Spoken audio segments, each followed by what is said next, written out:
துவக்கமாக அல்லாஹ் சொல்லக்கூடிய ஒரு செய்தி,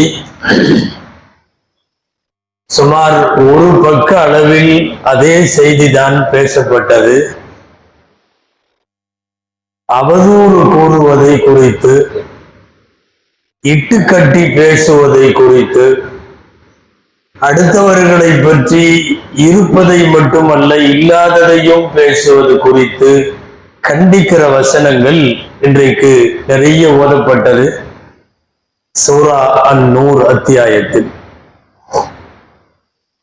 உங்களுக்கு தெரியாத ஏதாவது செய்திகள் உங்கள் காதுக்கு வருகிற போது அல்லாஹ் சொல்லுகிறான், லவ்லா இது சமயத்துமோ, ஒருவேளை எப்படி கேட்டுட்டாலும் என்ன சொல்லி இருக்கணும் நீங்க, குல்தும் மா யகூனு லனா அன் நதகல்லம பிஹாதா, இதை நான் பேச மாட்டேன், இதை நாங்க பேசுறதுக்கு இந்த விஷயம் தகுதி இல்லை, ஏன்னா உண்மை நிலவரம் தெரியாம நாம பேசக்கூடாது அப்படின்னு சொல்லிட்டு, ஹாதா புஹ்தானுன் அதீம், இது பெரிய அவதூறு, அதனால நாங்க இதை பேச விரும்பலன்னு நீங்க நகர்ந்திருக்கணும் அல்லவா என்று அல்லாஹ் கேட்கிறான்.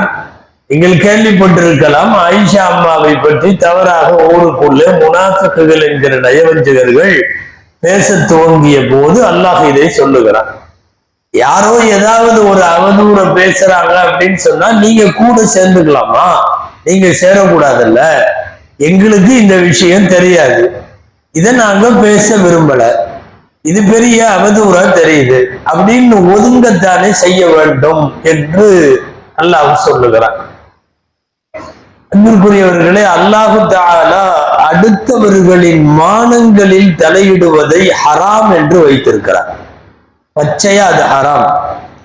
நபி ஸல்லல்லாஹு அலைஹி வஸல்லம் நம்மிடமிருந்து விடை பெறுவதற்கு முன்னால் அவர்கள் கடைசியா ஹஜ்ஜில வச்சு பேசிய உருக்கமான சொற்பொழிவில், பொருள் பொதிந்த சொற்பொழிவில், நிறைவான அந்த உரையில் நபி ஸல்லல்லாஹு அலைஹி வஸல்லம் சொன்ன செய்தி, இன்ன திமாஅக்கும் வ அம்வாலக்கும் வ அராதக்கும் ஹராமுன் அலைக்கும், உங்களுடைய இரத்தம், உங்களுடைய காசு பணம், உங்களுடைய மானம், இவைகளெல்லாம் ஹராம்.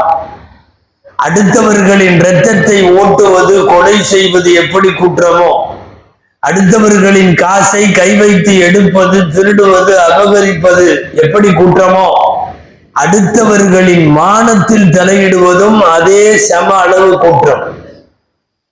அவனை பற்றி ஏதாவது ஒரு செய்தி, அது இருக்கிற செய்தியா இருந்தா அதுக்கு பேரு புறம், கீபத் அப்படின்னு சொல்லுவோம். அது இல்லாத செய்தியாக இருந்தால் அதுக்கு பேரு இட்டுக்கட்டு, அவதூறு, அபாண்டம், பெரிய தண்டனைகள் அதற்கு உண்டு. இந்த மாதிரி விஷயங்களில் முழுமையாக நாம் நம்மை தற்காத்து கொள்ளுவது கடமை என்று சொல்லுவதுதான் சூரா அன்-நூர் அத்தியாயத்தினுடைய ஆரம்ப செய்தி. பொதுவாகவே இஸ்லாமிய வரலாற்றில் பார்த்தால், நபிமார்களின் வரலாறுகளில், நல்லூர்களின் வரலாறுகளில் எல்லாத்த பற்றியும் அவதூறு சொல்றதுக்கு எப்பவும் ஒரு கூட்டம் இருக்கும். அவர்களை பற்றி, அவர்களின் குடும்பத்தை பற்றி ஏதாவது ஒரு இடத்துல இல்லைன்னதான் பிரச்சனை. அந்த நபிக்கு யாருமே இல்லையாமா அப்படின்னா அது பெரிய ஆச்சரியம். எல்லாருக்கும் இருப்பார்கள். குறிப்பாக அவதூறுகள் பெரும்பாலும் பாலியல் ரீதியாகவே இருக்கும். அதிகமான அவதூறுகள், பாலியல் அவதூறு. இன்னைக்கு ஓதப்பட்டது ஆயிஷா அம்மா உத்தமியான, பத்தினித்தனமான, கற்பொழுக்கம் நிறைந்த, மிக ஒழுக்கமான பெண் என்று சுமார் 16 வசனங்கள் ஓதப்பட்டது. 16 வசனங்கள். ஒரு பெண்ணை பற்றி கியாமத்து நாள் வரை இருக்கிற ஒரு வேத புத்தகத்தில் ஒரு பெண் ஒழுக்கம் நிறைந்தவள் என்று சுமார் 16 வசனங்கள் வருகிறது என்றால், அந்த வசனத்திற்கு பின்னணி என்ன தெரியுமா? வேண்டுமென்று அவதூறை கிளப்பி விட்டவர்களுக்கு பதிலாய் பேசியவன் போய்விட்டான், கேட்டவன் போய்விட்டான், அவதூறுகளை பேசுகிற போது கூட ஒத்து ஓதுனவங்க எல்லாம் போயிட்டான். ஆனால் குற்றமற்றவர் என்று அல்லாஹ் அறிவித்த செய்தி மட்டும் கியாமத்து வரை இருக்கும். இன்னைக்கு நீங்க குர்ஆன் எடுத்தாலும் மிக ஒழுக்கமான பெண் என்று நாம் ஓதித்தான் ஆக வேண்டும். ஒரு 2-3 குர்ஆனிலும் ஹதீஸிலும் வரக்கூடிய பிரபலமான அவதூறு என்ன தெரியுமா? நம்பர் 1, இந்த உலகத்துல பெரிய அவதூறு மரியம் அலைஹிஸ்ஸலாம் விஷயத்தில் சொல்லப்பட்டது. அல்லாஹ்வினுடைய அற்புதத்தில் ஆணுடைய தீண்டுதல் இல்லாமல் ஜிப்ரீல் அலைஹிஸ்ஸலாம் அவர்கள் மூலமாக ஊதப்பட்டு, மலக்கால் ஊதப்பட்டு கர்ப்பம் தரித்து உலகத்திற்கு அதிசய குழந்தையாக பிறந்த ஈசா அலைஹிஸ்ஸலாம். ஆனால் யூதர்கள் கட்டிய மிகப்பெரிய அவதூறு, ஆக உயர்ந்த ஒழுக்கத்தினுடைய சிகரமாக இருந்த மரியம் அம்மையாரை தவறானவர் என்று பட்டம் கட்டினான். குழந்தை தவறாக பிறந்தது என்று பட்டம் கட்டினான். பைபிளிலேயும் பக்கம் பக்கமா இருக்கிறது எவ்வளவு பெரிய பத்தினி என்று. திருக்குர்ஆனில் தனி ஒரு சூரா இருக்கிறது, சூரா மரியம். அந்த சூராவுக்கு பெயரு உலகத்தில் ஆக ஒழுக்கமான பெண்மணி. அல்லாஹு தஆலா யூதர்கள் மீது சாபம் விடுகிறான் அல்லவா? ஏன் சாபம் விடுகிறான் என்பதை சொல்ல வருகிற போது அல்லாஹ்வே ஒரு இடத்தில் என்ன சொல்லுகிறான்? வகௌலிஹிம் அலா மர்யம் புஹ்தானன் அதீமா. யூதர்களை ஏன் பிடிக்காது தெரியுமா? அவர்கள் நபிமார்களை கொன்றதால், அவர்கள் தொடர்ந்து வட்டியிலேயே இருந்ததால், அதுக்கு அடுத்தது மரியம் அம்மாவின் மீது தகாத இட்டுக்கட்டை அவர்கள் பேசியதால். பொதுவா ஒரு பெண்ணின் மீது அவதூறு என்பது ஆக பெரிய குற்றம். தலைமுறையை தாண்டி அது பாதிப்பை ஏற்படுத்தும். அது தெரியாமையே சில பேர் எங்கேயாவது உட்கார்ந்து திண்ணையில அவதூறு பேசிட்டு போயிடுறான். அடுத்த ஜெனரேஷனையும் குடும்பத்திலே பாதிக்கும். எந்த பெண் விஷயத்திலையும் அப்படி பேசக்கூடாது. மரியம் அம்மா விஷயத்தில் இது முதல் அவதூறு. இரண்டாவது அவதூறு இன்றைக்கு ஓதப்பட்ட வசனங்கள். அன்னை ஆயிஷா ரலியல்லாஹு அன்ஹாவை பற்றி எதேச்சையாக எங்கேயாவது ஒரு பெண்ணும் ஆணும் இருந்துட்டாவே என்னமோ அப்படின்னு பிஸ்மில்லா சொல்லி யாராவது ஒருத்தன் ஆரம்பிச்சு விடுவான். கூட 2 பேர் அப்படியான்னு ஒத்து ஊத வேண்டியது. அது அப்படியே மெதுவா கொஞ்சம் கொஞ்சமா பில்டப் ஆகி ஒரு பெரிய அவதூறாக வந்துவிடும். அவதூறின் ஆரம்ப கண்ணால் கண்ட 4 சாட்சிகள் உள்ள வரைக்கும் பேசக்கூடாது. அந்த அவதூறு வெளியே வரக்கூடாது. ஆனால் இன்றைக்கு அப்படி இருக்கிறதா? எந்த அவதூறாக இருந்தாலும் யாராவது ஒருத்தன் அதை பேசுவதற்கென்றே இருப்பான். உடனடியாக அவனோடு ஒரு 4 பேர் சேர்ந்து கொள்ளுவது. எல்லாம் பாதுகாக்க வேண்டும். போருக்கு போனார்கள். பனுல் முஸ்தலக் என்று ஒரு இடம், நீங்க கேள்விப்பட்டிருக்கலாம். எல்லா ஒட்டகமும் கிளம்பிருச்சு. பெண்கள் எப்போதும் ஒட்டகத்துல அந்த ஒட்டக தொட்டியில உட்கார்ந்து இருப்பாங்க. வெளியில தெரிகிற மாதிரி உட்கார மாட்டாங்க. அவங்களுக்கு அந்த ஒட்டகத்தினுடைய ஒரு ஒட்டக தொட்டின்னு சொல்லுவாங்க, ஹவுதஜும்பாங்க அரபியில. அதுல உட்கார்ந்து இருப்பாங்க தாய்மார்கள். ஆயிஷா ரலியல்லாஹு அன்ஹா ஆக சின்ன பெண், எடை குறைந்த பெண், பெரியவங்க எல்லாம் இல்ல. உள்ள இருக்கிறதா நினைச்சிட்டு ஒட்டகம் எடுக்கப்பட்டு விட்டது. வண்டி போயிடுச்சு, எல்லாரும் போயிட்டாங்க. விஷயம் என்னன்னா, கழுத்துல இருந்த செயின் காணவில்லை. ஆயிஷா ரலியல்லாஹு அன்ஹா போட்டிருந்தது.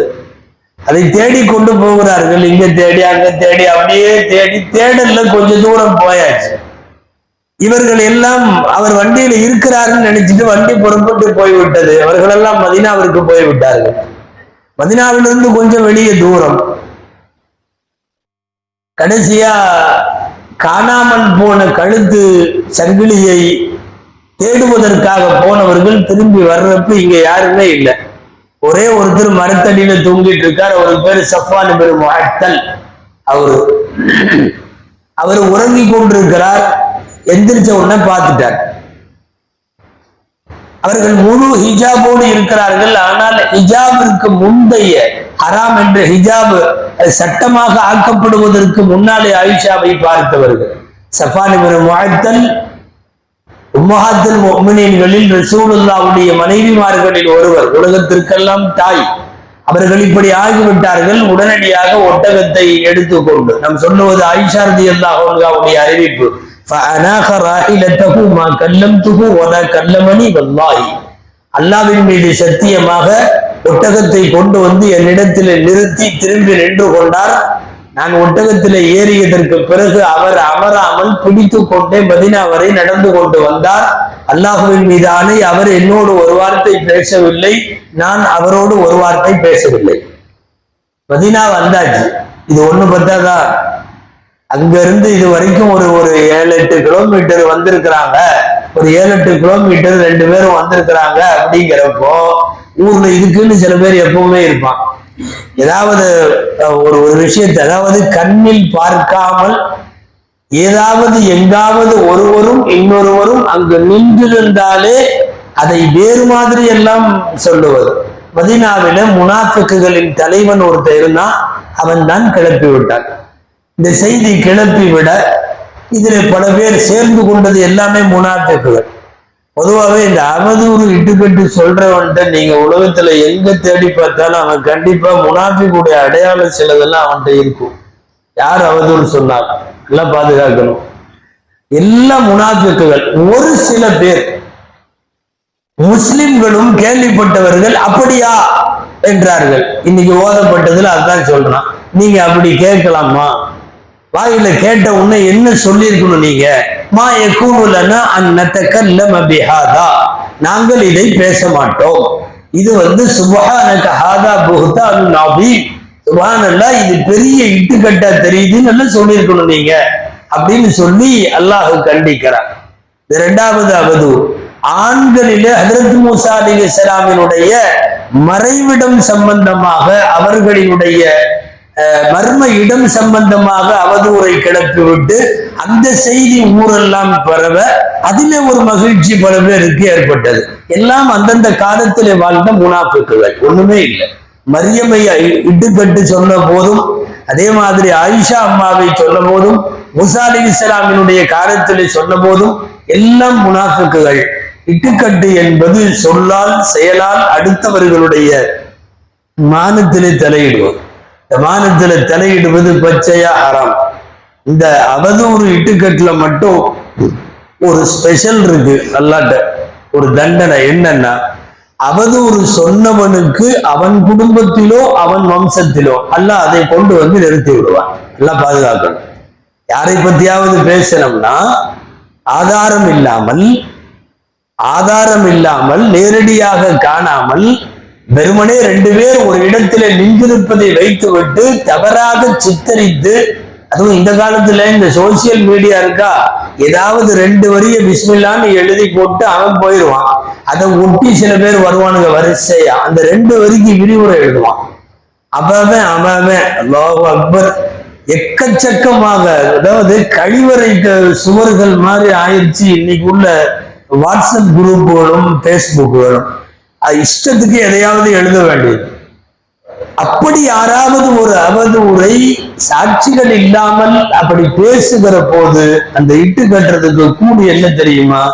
ரப்பு அவனுக்கோ அவன் குடும்பத்துக்கோ அவனுடைய அடுத்த தலைமுறைக்கோ நிச்சயமாக ஆனால் காட்டுவான். அப்படி ஒரு மானக்கேட்டை அவமானத்தை சந்திக்கிற சூழ்நிலைகளை ஏற்படுத்தி விடுவான். நம்ம வெறுமனே பாலியல் சார்ந்து மட்டும் இல்லை, எந்த அவதூறா இருந்தாலும் சரி. ஒருத்தர் சொல்லாததை சொன்னதாக பரப்புவது, ஒருத்தர் செய்யாததை செய்ததாக பரப்புவது, இதெல்லாமே அவதூறுகள்ல சேரும். சொல்லாத செய்திகளை யாரையாவது ஒருத்தர் பெரிய மார்க்க மேதை அல்லாமா இப்னு சீரின் ரஹிமஹுல்லா ஒரு 2-3 நாளைக்கு முன்னாடி பயான்ல சொன்னோம். அனஸ் ரலியல்லாஹு அன்ஹு அவங்க தான் குளிப்பாட்டினாங்கன்னு சொன்னோம். நீங்க கவனிச்சிருக்க கூடும். அவங்க அப்ப ஜெயில இருந்தாங்கன்னு சொன்னோம். ஜெயில இருந்து அனஸ் ரலியல்லாஹு அன்ஹு குளிப்பாட்டிட்டு அவங்க ஜெயிலுக்கு போயிட்டாங்க அப்படின்னு நம்ம சொன்னோம் இல்லையா? 40 வருஷத்துக்கு முன்னாடி அவங்க சொல்றாங்க, ஒருத்தனை பார்த்து முஃப்லிஸ்ன்னு கூப்பிட்டேன் நானு. முஃப்லிஸ்னா ரொம்ப காசு இல்லாதவன், பரம ஏழை, ஒண்ணுக்காகாதவன். சில பேர் ஒரு காசும் இல்லாதவங்களை கிண்டல் பண்ணுவாங்கல்ல, அவன் கிடக்குறான் பஞ்சப்பராரி அப்படிங்கிற மாதிரி ஒரு வார்த்தை, அல்லது ஏதோ ஒரு வார்த்தை. காசு இல்லாதவங்கிறத திட்டுற மாதிரி பேசியிருக்கிறாங்க அல்லாமா இப்னு சீரின். அவங்களே சொல்றாங்க, 40 வருஷத்துக்கு பின்னாடி அதே காசு இல்லாமல் கடன் திருப்ப கொடுக்க முடியாததற்காக ஜெயிலுக்கு போனார்கள் அல்லாமா இப்னு சீரின். ஆச்சரியம் என்ன தெரியுமா? ஜெயிலில் தானே வஃபாத்தானார்கள். உலகத்தில் அவர்கள் வாழுகிற காலத்தில் அவர்களும் ஹசன் பஸ்ரி அவர்களும், இந்த 2 பேர்த்தை விட பெரிய ஆளுங்கள் உலகத்திலேயே இல்லை. மிகப்பெரிய ஆன்மீகவாதிகள். 40 ஆண்டுகள் அவரு சொல்றது, அவங்களே எழுதுறது. முகமது இப்னு சீரின் ரஹ்மத்துல்லாஹ், நான் எனது இள வயதில் ஒருவரை இப்படி பேசினேன், அந்த பேச்சுக்கு அல்லாஹ் என்ன அப்படியே என் வாழ்க்கையில கொண்டு வந்து விட்டு விட்டான். நான் எதற்காக பேசினேனோ, என்ன விஷயத்தை முன்வைத்து ஒருவரை திட்டினேனோ, அதே விஷயத்திற்காக இதோ நான் இப்போது சிறையில் இருக்கிறேன் என்று முகமது இப்னு சீரின் ரஹ்மத்துல்லாஹ் அவர்கள் சொல்லுவதை பார்க்கிறோம். மேராஜினுடைய ஹதீசுகள்ல வரும் நரகத்தினுடைய பல்வேறு காட்சிகளை பெருமானாருக்கு காட்டப்படுகிற போது, நரகத்தில் சில பேருடைய நகங்கள் செம்பு நகங்களாக இருந்தது. செம்பு நகம் இல்லாம உலோகத்தால் ஆன அந்த நகம் இருந்தது. தங்கள் முகத்தை தாங்களே கிழித்துக் கொள்ளுகிறார்கள், தங்கள் நெஞ்சிலையும் கிழித்துக் கொள்ளுகிறார்கள். லகும் அதுபாரும் மின் நுஹாசின், செம்பாலான நகங்களை கொண்டு உடலை கீறி கொள்ளுகிற, ரத்தம் வருகிற அளவு கீறி கொள்ளுகிற இவர்கள் யார் என்று நான் ஜிப்ரீல் இடத்திலே கேட்டேன். இவர்கள் அடுத்தவனுடைய மானத்திலே தலையிட்டவர்கள். இவர்களுக்கு அல்லாஹ் இப்படி தண்டனை வைத்திருக்கிறான். அடுத்தவர்களின் மான பிரச்சனைகளில் தலையிடுவர். நீங்க மான பிரச்சனை அப்படின்னு சொன்னா வெறுமனே பாலியல் சார்ந்து மட்டும் யோசிக்க வேண்டாம். எந்த ஒருவர் சொல்லாததை சொன்னதாகவோ, செய்யாததை செய்ததாகவோ, இந்த அவதூறுகளை பரப்புவதற்கு நம் பேச்சோ, நம் எழுத்தோ, நம் கருத்தோ ஒருபோதும் காரணமாகிவிடக்கூடாது. ஹதீஸ் இருக்கிறது, பிரபலமான நபி மொழி நம்ம கேள்விப்பட்டிருக்கோம். இத்தகை தஅவத்தல் மظلوم, எப்போதும் ஒரு அநீதத்தால் பாதிக்கப்படக்கூடியவனுடைய பத்துஆவை நீங்கள் பயந்து கொள்ளுங்கள். லைஸ பைனஹு வ பைனல்லாஹி ஹிஜாப், அல்லாஹ்வுக்கும் அந்த பாதிக்கப்பட்டவனின் துஆவுக்கும் இடையில திரை கிடையாது, இடையில தடை கிடையாது. யாராவது ஒருவரை பற்றி பேசுகிறோம், அவர் அல்லாஹ்விடத்திலே கையேந்துகிறார். உண்மையாகவே அவதூறாக பரப்பினால், இட்டுக்கட்டாக இருந்தால், அவருக்கும் அல்லாஹுவுக்கும் இடையில அந்த துஆவுக்கு தடையே கிடையாது என்றால், பிறரை பற்றி பேசுகிற விஷயங்கள்ல யோசிக்க வேண்டும். ஏதாவது ஒரு காட்சி நமக்கு கண்டிக்கப்படுகிறது, ஒரு நபரை பற்றி வைத்துக் கொள்வோம், ஒரு நபரை பற்றி, ஒருவேளை அது உண்மையாக இருந்தாலும் பேச வேண்டாம், பரப்ப வேண்டாம் என்கிறது மார்க்கம். இப்ப உண்மையே இல்லாதத இப்படி இருக்குமோ அப்படின்னு ஒரு கேள்வி ஒரு போட்டு விடுவார். அந்த கேள்வியில தான் எல்லாரும் வருவாங்க. நிறைய பேர் அப்படியா அப்படியா அப்படியா என்று நிறைய பேர் அதிலே சேர்ந்து கொண்டு தவறை கட்டமைப்பது இது மிகப்பெரிய பாவம். குறிப்பாக இதை துவக்கி வைப்பவன் பெரிய தண்டனைக்குரியவன்.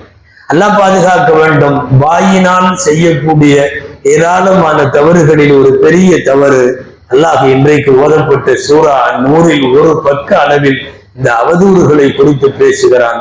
அல்லாஹு ஜல்லஷானஹு தஆலா நம்மை, நம்முடைய குடும்பத்தை, சந்ததிகளை அடுத்தவர்களுடைய மானங்களில் தலையிடுவதிலே இருந்து அல்லாஹ் நம்முடைய நாவுகளையும், நம் கைகளையும், நம்முடைய உறுப்புகளையும் அல்லாஹ் பாதுகாப்பானாக.